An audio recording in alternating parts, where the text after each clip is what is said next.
Malibonge igama lenkosi. Namhlanje ndizibulisele kubanobani osimameleleyo. Thathe nje lithuba namhlanje ndiye ndizazise kabalala. Ndingumntu wamashika, monakala ifani, khaya liseMonfrey, ezilalini, ndawo yaselwengweni. Ndiyazalwa ke phaa kwifemeli yakwaMashiya kwamonakala. Ndilapha ke Kapa ngokuhlala kwindawo yase-K3. Nditshatile ke, uThixo undisikelele ngonkosikazi omhle oyi-1. Wandisikelela futhi nangabantwana abathathu, amakhwenkwe amabili nentombi eyodwa. Senditshilo ke ndizalwa ke yintombi yakwaSokhulu, insizwa yakwaMashiya, kodwa ayisekho yona emhlabeni ngoku. Balulekile kakhulu ke bangcwele ndisindisiwe. Ndiyamthanda uYesu kakhulu. Ndayamkela inkosi, ndaxhoma izandla, ndaphakamisa izandla, ndavuma ngomlomo wami, ndakholwa ngenhliziyo. Ndivukelwa into ethi ke namhlanje make nje ndithi qaba ngoba zikhona izinto ezivusa umbuzo amaxesha amaninzi uba who is this guy? Omnye ozothi ndiyamazi manje, ndandifunda naye umonakala emzwamashiya, ndiyamazi, ndandisebenza naye, ndiyamazi, ndandikhula naye. Waqala nini ngoku ukwazana neBhayibhile nokuthetha ngezwi likaThixo? Ngoba sezininzi bazalwane bam izinto ezivuzisa umbuzo kula maxesha esiphila kuwo. Ngoku omnye uzothi hayi, inoba naye udibene nento oditshana nazo. No. Ndazamkelela uYesu njengenkosi. uYesu futhi yena yedwa, not enye into. Ndikhula kwikhaya kukhonzwa kwinkonzo yasekhaya yayi-Moravian Church. Inendripatch egreen, I think iba ndikhumbula kakuhle. Ijasi yakhona, ibhatyi yakhona imnyama.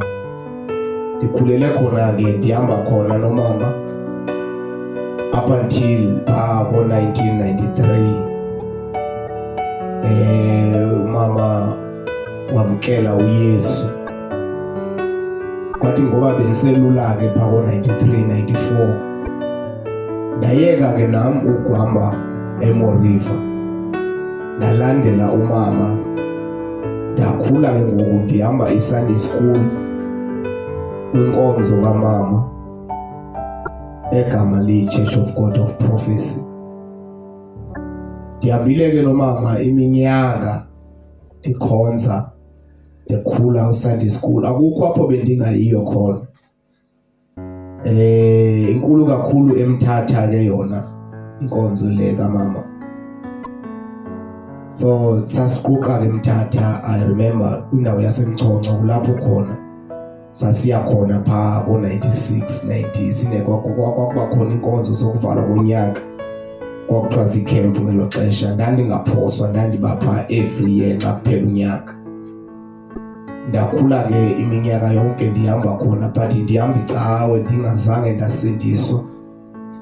So ndiyayibonga futhi kakhulu ngoba yandinikeza i-background, yandakha, yandiqondisa uba ngoba ndakhula insindiso ndiyibona ukuba kukuthini ukukhonza uThixo kwenziwa njani, noba ndandingazamkelanga but mhlawumbi ndandiziqhatha ndithi ndiyayazi but andiyazi.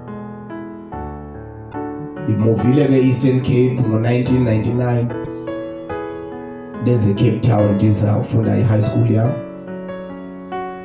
Ndafunda i-high school yam, ndafumana i-chance entle ngoku yokungayi ecaweni because umama ebengekho eCape Town.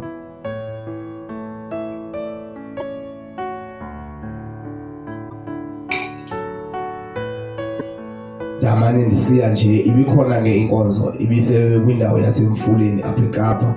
Bendimane ndisiya ngelo xesha xa ndithe ndabafumana ndafree because bendingumhambi nje wecawa. Kodwa iyona nto bendiqiniseke ngayo bendithi xa ndisezilalini ndigodukile umama athi make sure uba xa kesecaweni nam ndisecaweni.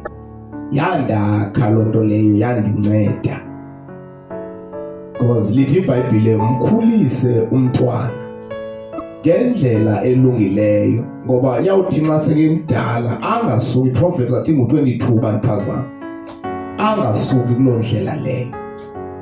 Ndiyambonga umama wam ondizalayo because wayengenalusini xa kufanele uba kuyiwe enkonzweni. Wayendixelela straight uba andizukushiya mntanam apha endlini ndisiye enkonzweni. Ndandifika ke bewulolo cawe ndihlale phaa emva ndimamele ndiqumbe uba ndiyaqumba, kodwa into yokuthalayo ndiyile enkonzweni ndiphume ndihambe ndiyohlala. Gqibile ke i-high school yam ndangena e-tertiary ndafunda ndagqiba ndaphangela. Qala uphangela ngo-2006 ndiphangela kwalapha eCape Town. Ndihambile ke eCape Town ngo-2011 ndaphangela ndihlala e-Eastern Cape. Ndimane ndisiya ke emsebenzini because umsebenzi wam undibiza ngelo xesha ndihambe ke ndiye kuloo country funeke ndiye kuyo, ndibuye phinde ndihlale ekhaya. Nalapho kumama uphinde waqhubeka noba besendimdala ndiyindoda, kodwa bethi make sure uba xa kufama ndiye enkonzweni akandishiyi still kwakhe because bendingekabi namzi wam ngelo xesha. Andizuxoka ke bazalwane because ndiyakholwa ndide ndatshata ndingasindiswanga, kodwa inkosi indenzele inceba just after ndigqiba kutshata. Ndikwindawo yase-Oudtshoorn ndiphangela khona. Kwanyanzeleka uba nam ndizifunele, ndizithathele inkosi njengomsindisi. Phumile ke ndihlala etown ndirenta khona.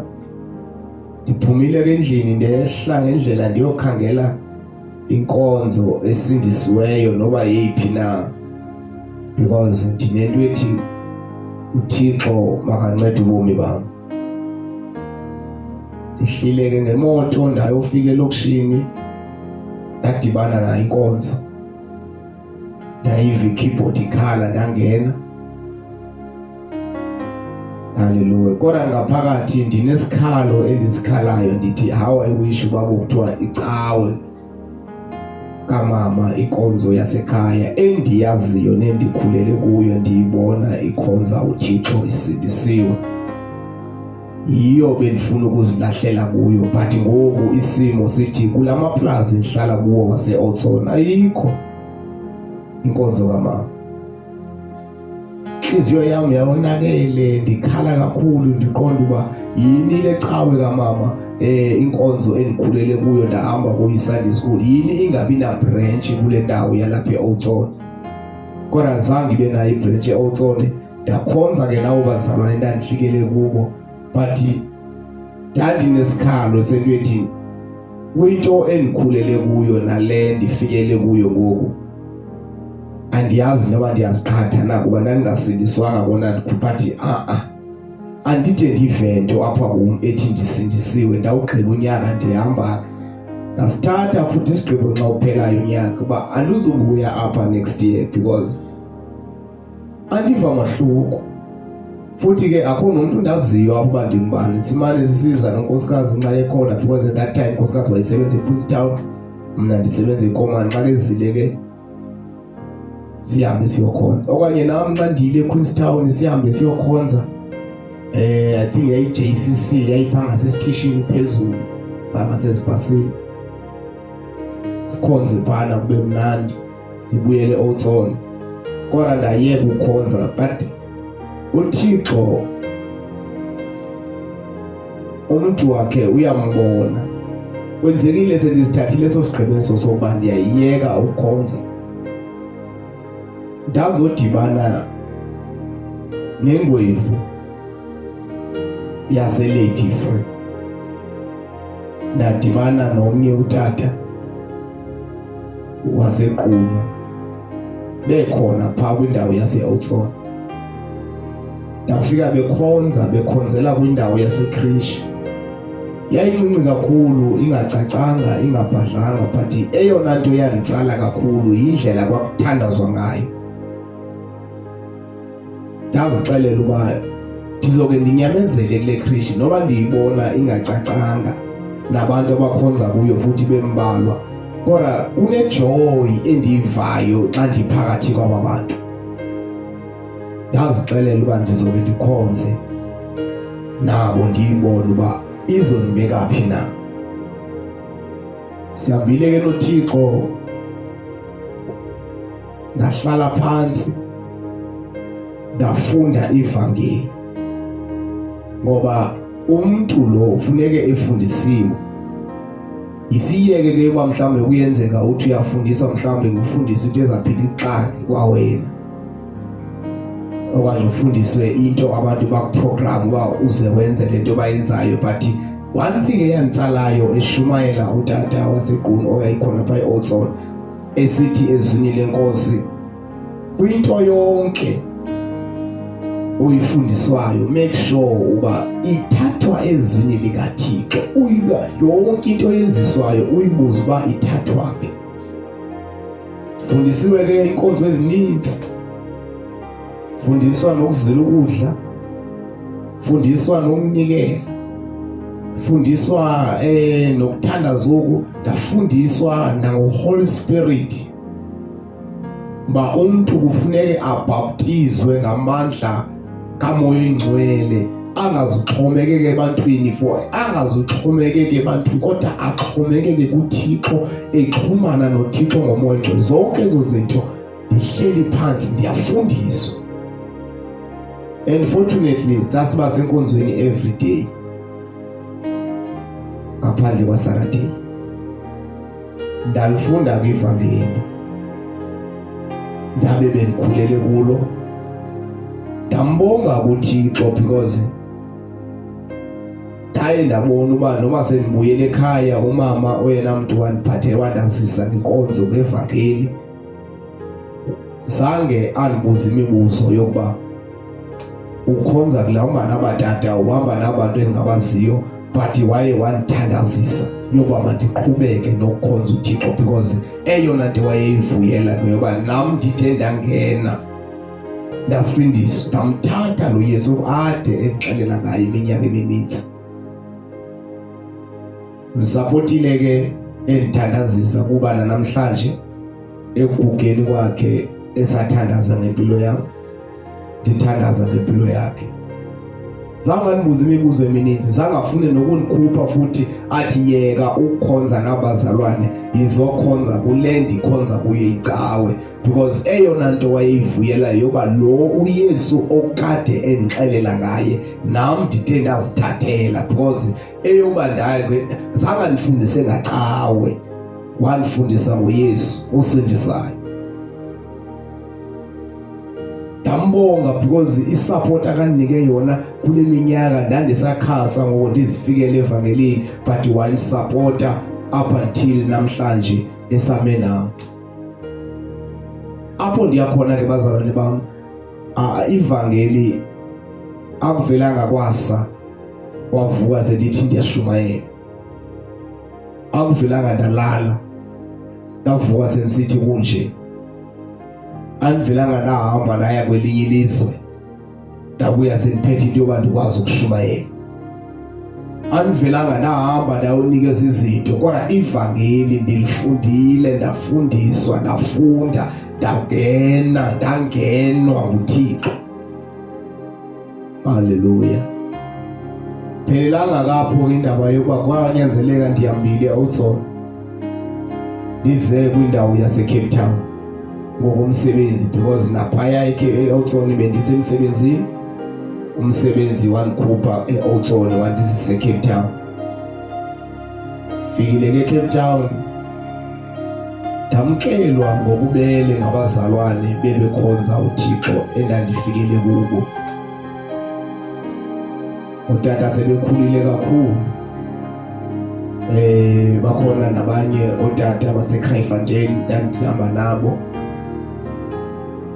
ndakhonza nabo futhi ndakhonza kwakuhle kuba namhlanje sisabambisene nabo sikhonza uThixo.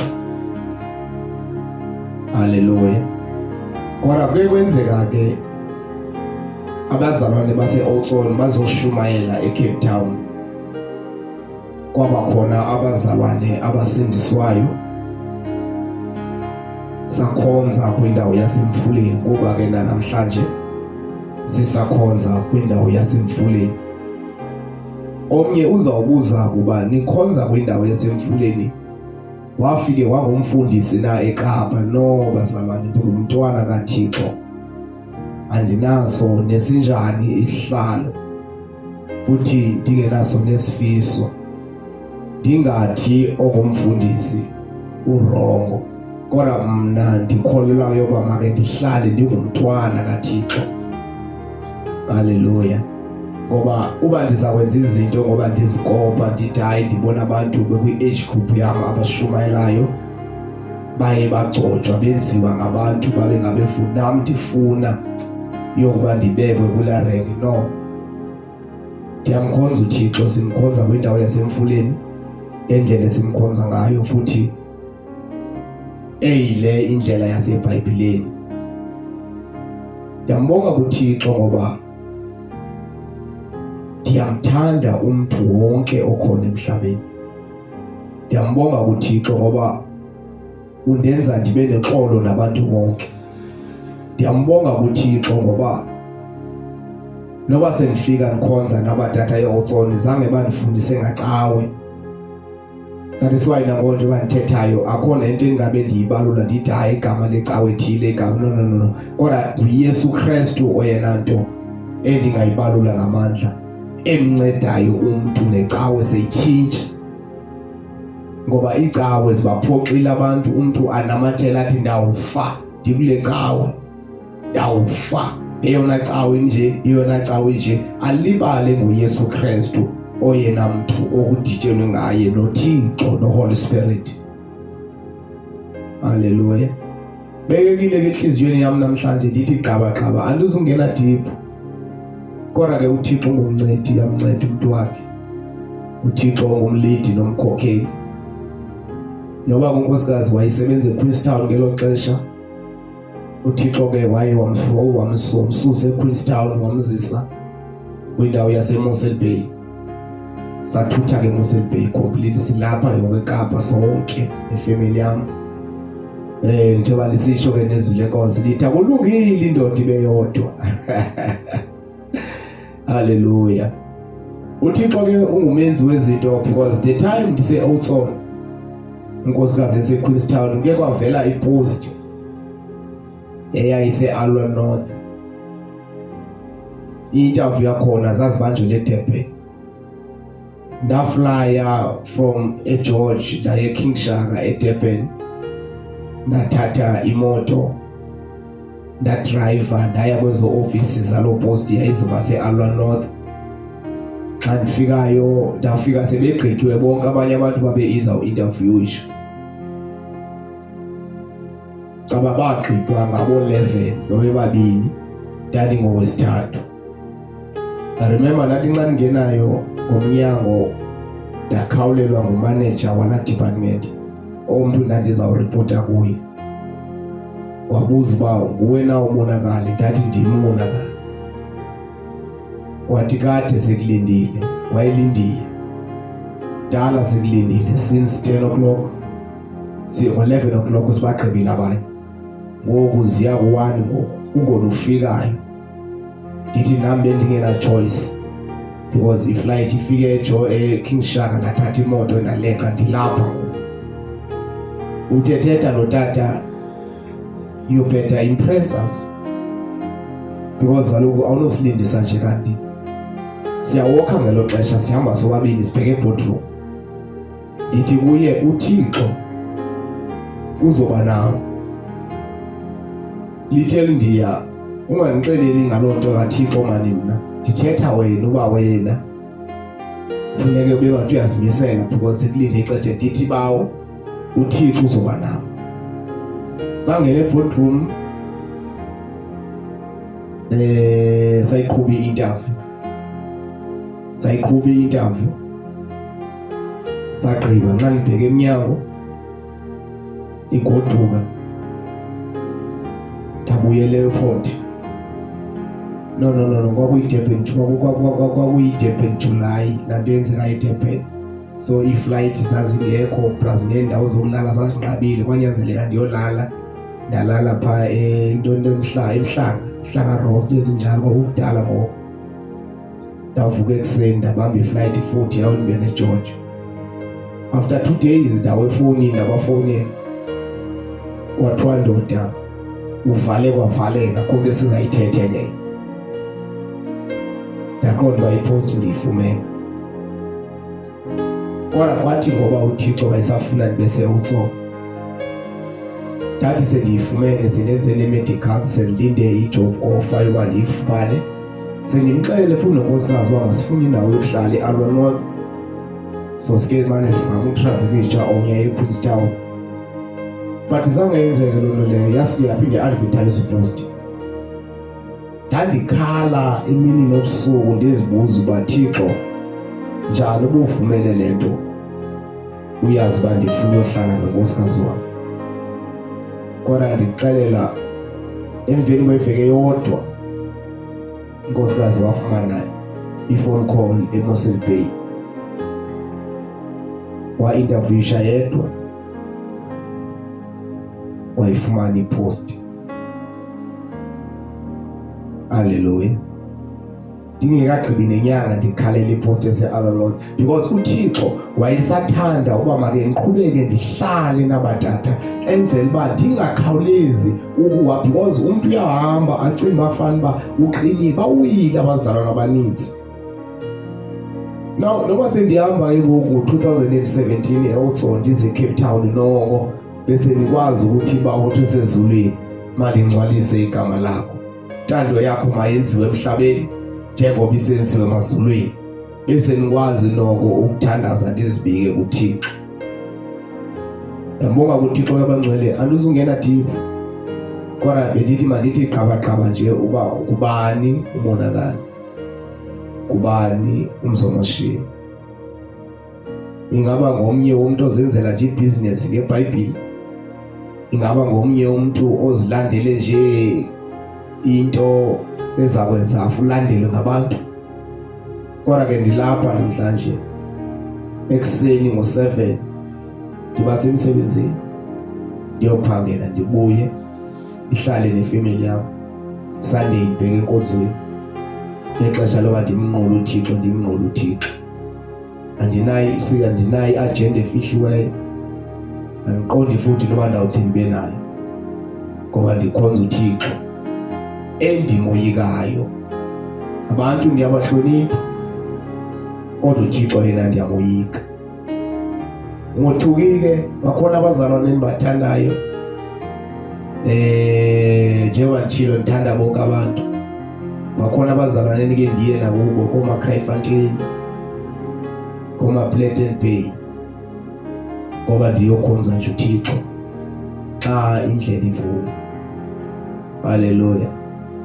uThixo ke ngoba uthi abantwana bakaThixo uthanda babe banye.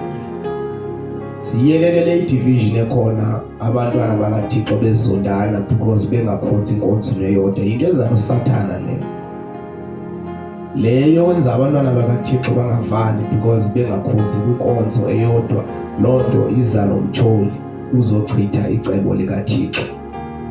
Anizongena deep kabi kodwa inkosi masisikelele uThixo unecebo ngempilo nempilo yomntwana wakhe. Bendithi mandizazise nje ndiyaxolisa uba ndibe mde. Inkosi mayinisikelele.